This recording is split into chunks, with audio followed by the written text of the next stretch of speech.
নমস্কার আমার প্রিয় দর্শকবৃন্দ, আশা করি তোমরা সকলেই ভালো আছো। আমি তোমাদের বলে দিচ্ছি, দেখো তোমাদের যেটা বলেছিলাম সেটা মিলে গেছে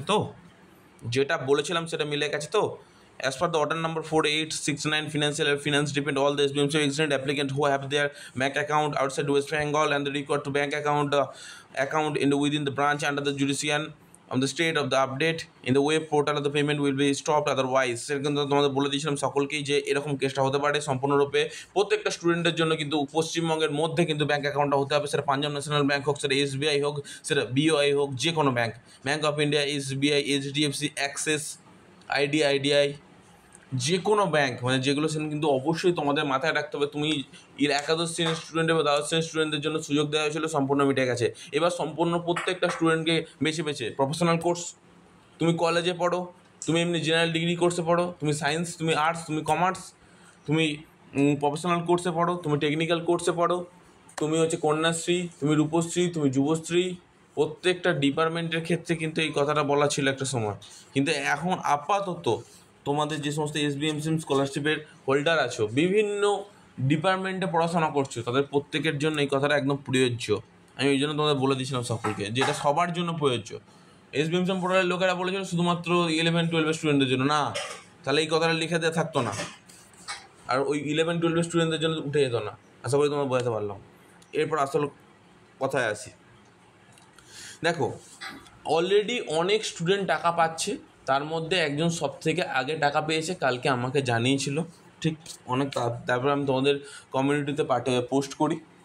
দেখো, মেনলি ব্যাপারটা হচ্ছে কী বলতো, অনেক সময় তারা আমাকে পাঠায়, বাট আমি অনেক সময় তাদের কাছে বলি না। কিন্তু কালকে আমি বললাম তাদের স্ক্রিনশট পাঠাতে, কারণ একাদশ শ্রেণী এবং দ্বাদশ শ্রেণীর স্টুডেন্টদের টাকা ঢুকছে, এখনও পর্যন্ত কলেজ বা অন্যান্য স্টুডেন্টের টাকা ঢোকেনি, কিন্তু তাদের অ্যাপ্লিকেশান রিজেক্ট হয়েছিল, অনেকদিন ধরে পড়েছিল, তাদের রেকটিফাই করে সঙ্গে সঙ্গে টাকা দেওয়া হয়েছিল। এরকম অনেক স্টুডেন্ট ছিল, এই জন্য আমি ক্ল্যারিফাই করার জন্য তাকে মেসেজ করেছিলাম। সে এখনও পর্যন্ত পাঠায়নি, ঠিক আছে, পাঠালে তোমাদের বলবো, ব্যাপারটা আমি ক্ল্যারিফাই করে নেবো।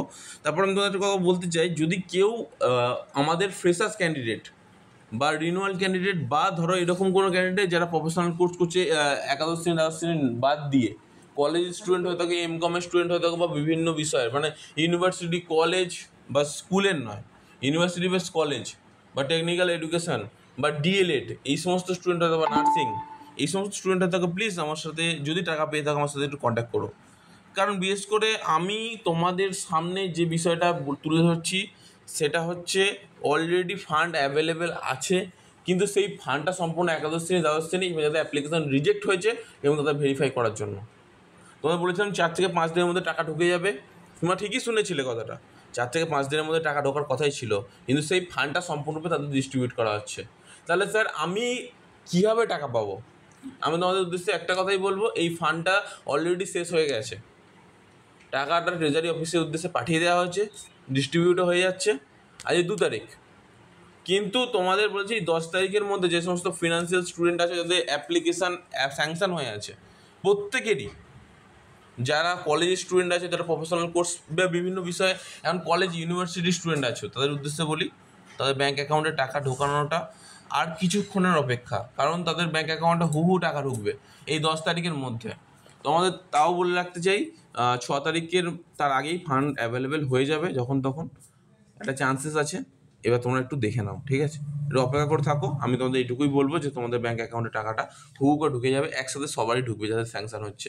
আর একটা কথা, যাদের স্যাংশন হয়নি, ধরো এখনো পর্যন্ত অ্যাপ্রুভ হয়ে আছে, তারা কি করবে? তারা অ্যাপ্রুভ হচ্ছে, আস্তে আস্তে এগোচ্ছে, তোমাদের বাকি থাকবে না। যারা অ্যাপ্রুভ ছিল তারা প্রত্যেকেরই স্যাংশন হয়ে যাবে, এবং স্যাংশন হয়ে যাওয়ার পর সব একসাথে টাকা ঢুকবে, যাদের স্যাংশন হলো একসাথে। কী বললাম বুঝতে পারছো? কেউ এরকম বাকি থাকবে না যে হ্যাঁ স্যাংশন লটা সব পড়লো, তুমি বাকি রয়ে গেলে পেমেন্ট পেতে, বাকি সব পেমেন্ট পেয়ে গেলো, এটা হবে না। পেমেন্ট পেলে সবাই একসাথে পাবে, প্রথম কেস। দ্বিতীয় কেস, ফরওয়ার্ড বাই HY স্টুডেন্টরা কি অ্যাপ্রুভ হবে না?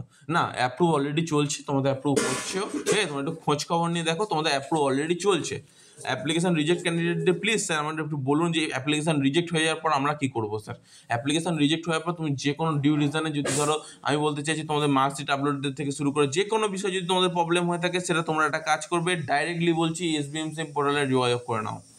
ডাইরেক্ট বলছি, তারা কারণ হচ্ছে রিজেক্ট বা অন্যান্য কিছু সম্পর্কিত বিষয়গুলো নিয়ে তারা তোমাকে সাহায্য করবে, ঠিক আছে? আশা করি তোমাদের বোঝাতে পারলাম। ধন্যবাদ, অনেক অনেক ধন্যবাদ ভিডিওটা দেখার জন্য। পরের ভিডিও দেখাবো, সুস্থ থেকো, ভালো থেকো।